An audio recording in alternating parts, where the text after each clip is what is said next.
Hello, I am Kodili-nye. I'm going to be talking about the Onitsha, the economy of Onitsha, the diversification, Onitsha, and the economic diversification. This is part two of the series we have been discussing. We did the first part the other time, and some people commented, and some people reached out to me about that and commending the effort of this channel in getting Onitsha in the limelight. And today again we are commencing the second one, the part two in this series, because we are going to put Onitsha on the world map. We are going to also try to waking up our political class and some people in the homeland for the need to project this great city. This is one of the biggest commercial city in Nigeria, but unfortunately it has not been promoted like some people are promoting other areas. So that's why in this channel we are up and running to do that. We are, trying to actually bring out something that the government should be looking into. Once they watch this, they can understand some of the things they need to be doing if they want this city within 2, 3, 4 years to be a game changer in Nigeria, or be one of the most developed city in Nigeria. Is doable, but how they are doing it now will not be able to accomplish this, because it will take like 15 years or 20 years for them to get to that. But there is a way they can do it. Within 2 years, 4 years, this city will completely be transformed, and will be one of the best cities in Nigeria. So, but we are dwelling on economic diversification of this city. But before we continue on our discussion, this is ochanja area, if you are not familiar with this, and also to let you know that this Onitsha is in Nigeria, Anambra State, Nigeria, in the southern Nigeria, in the eastern Nigeria. Actually, is one of the biggest commercial centers in Nigeria. The governor of this the state Onitsha belongs to, which is Anambra State, is called Professor Soludo, former central bank governor of Nigeria. And now we are going to keep on talking. But before we do, please make sure that you share, make sure you subscribe to this channel, and you will agree with me with what we are talking about. You can see a lot of roads have been done by the government of Anambra State in Onitsha, but a lot of things need to be done. So now, last time we discussed about the diversification of the economy of Onitsha, because Onitsha, 80% or 75% is mostly trading. There are other business going on there, like we discussed. You have some factories, you have some production lines, you have logistic companies, you have some other things, little mining and all those things here and there, property service, property industry. Hospitality is very poor in Onitsha. It's not even up to 1% of the economy of Onitsha. So now we are going to talk about, as we discussed the other time, we discussed about health, how they can use health to diversify the economy of this great city. But now we are going to discuss another, one that is very, very vital if the economy of this city is going to be diversified. What is that? You may ask me. It's education. Education is a great industry. Education, education, education. So Onitsha is one of the foremost cities in Nigeria, known for some schools like CKC, DMGS, Queen of the Rosary College, KRC, and many others in the greater Onitsha zone. You remember, Onitsha is made up of almost 5 local governments. That's the greater Onitsha city. All are regarded as Onitsha. So now education is very, very vital if you are to diversify this economy. I don't know if the government of Anambra State and politicians, if they realize this, that the earlier we diversify the economy of Onitsha, the better. And it will create job opportunities, and it will also, protect this city from collapse, from economic catastrophe. So how can we do these things? At the moment, there's so much demand for educational institutions in Onitsha. At the moment, a lot of people are still flooding into Onitsha. But there is shortage of primary school, secondary school, universities is very, very in short supply. Think about the Onitsha with a population of over 10 million people. So this is what that I don't know how the policy formulators in Anambra State or in Onitsha area, how they do these things. That's why you cannot understand. Because there are a lot of investors looking for the investment, looking for what to invest on. But you need to show them the carrots. The governor of Anambra State need to show them the carrot in Onitsha, the gold mine. They need to also create an educational hub in Onitsha. You can map out some area where a lot of technical schools will be built, and I use between 100 and 200 technical schools that will be doing things that people will be self-sufficient. There is a lot of shortages of masons, carpenters, welders, POP, decorators, a lot of things. They are in short in Anambra State. In Onitsha, most of the people coming in there are coming from Western Nigeria, Yoruba land, some coming from North, some coming from Ghana, Togo, Benin Republic, and many other areas, just to get this cake.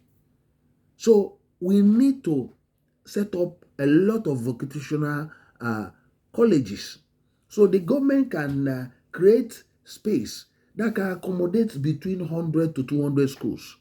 That area, the government can go ahead to set up like 2 schools and now say to people, look at the land, it's been prepared. This is an educational, vocational educational hub where you can actually just go there and build your own. This is the prototype. This is what is expected of you there. Just build in there. The land is given to you. Just build there and pay tax to the government. That's it. So with this, you diversify the economy of Onitsha, and you also solve the problem of shortages of builders and decorators, masons and carpenters, and a lot of things. Solve it once and for all, and at the same time increase the skill level of the people in Onitsha, because Onitsha need these skills. Onitsha city dwellers need this skill. Our homeland people need these skills. So on that education also, remember there's a lot of shortages in secondary education. In some parts of Onitsha, Greater Onitsha, there is massive shortages. If you go to Awada, people cannot even enroll their children because there's a shortage of schools. There is no much government schools. The privates are not even enough because the demand is so high. In Ugwaba, in Onkpo, in Ogidi, many of these areas don't have enough schools. Remember, the population is over 10 million.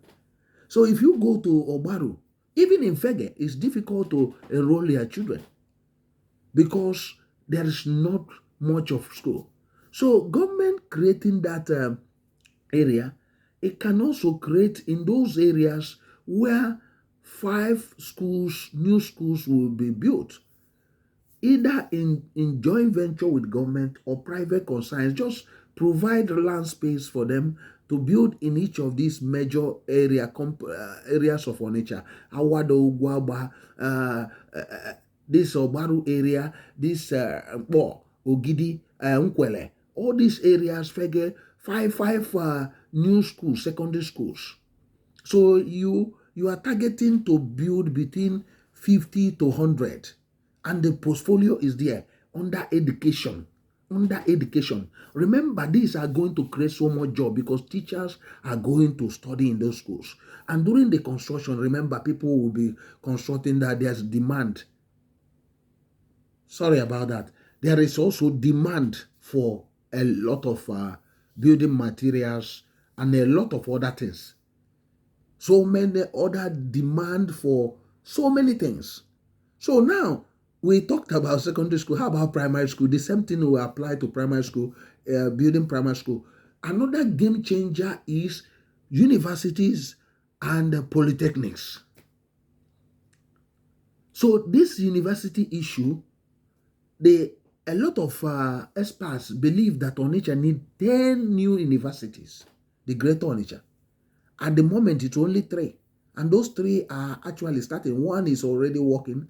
The other 2 is almost starting this year. They are building their structures. So meaning that Onitsha still need more 7. So what stopped the government from saying, okay, let me, in this area, we can give you where you can build high-rise building for university headquarters, university institutions, something like between 10-story high building and all those things. The government can actually go ahead and build Onitsha University. It can build that. It can invest and build on Onitsha University. This one can also bring a lot of money. You know, it can bring a lot of money to the state. So, and remember, there are a lot of blue-collar jobs, and there are a lot of, jobs, white-collar jobs as well. This will actually help to diversify Onitsha. Remember, research institutes, so many things in education. There is also company that will be producing garments for those or clothes for those school children. Remember, there are some that will be producing textbooks, a lot of things, and there are so many things that can help to diversify the economy of Onitsha. I don't know if the government knows about these things. This is how you manage economy, create demand, create so much potentials, create so much, I would say, carrots. Investors will be flooding. You can also encourage some groups like market groups. Look, you can partner and build this school and manage it, or government manage it for you. So it's your school, and the government can be, or some other people can manage it. Main market can say, okay, we are building one university called Otunkwo University, owned by main market. The group of investors will be from that area. Maybe they will say, okay, each and every investor from main market, the lowest you can invest in there is 1 million. So, and you know how many millionaires in main market? A lot of them are ready to invest 1 million or 2 million in that project. So the government will use this to create, complete change or diversify economy in Onitsha. I don't know if you understand what we are talking about. I don't know if we are making sense. But go to the comment section. Remember to share this to your friends. Remember to subscribe if you have not subscribed to this channel. So I don't know if we are making sense, but help us and contribute to this debate, because Onitsha economy need to be diversified as soon as possible. As the government is building some of these roads, like the one you are watching on the this ochanja area, we also need to put a demand, put something incentive that will even those schools or those this thing, you can say, okay, you are not going to pay tax for 5 years. The main thing is to diversify the economy of Onitsha. So those teachers, those people working there will gainfully employ. They will be demanding for housing in Onitsha. They will be demanding for a lot of things, products, things that are marketed in Onitsha, and thereby helping the Onitsha economy to grow stronger and stronger. I don't know if our politicians are looking into these things. I don't know if anybody is advising them. I don't. In the Western world, that's how they create the economy. That's how they build the economy. So Onitsha needs a diversified economy to check this risk or economic meltdown. It can see how Nigerian economy is struggling because it's not a diversified economy. So I will try to stop here because I don't want this video to continue to be very long. But please help us to share this video. Share it to government officials. If you have not subscribed, please subscribe. Like this video because the more you like it, the more YouTube push it up. Thank you. I am Kodili-nye.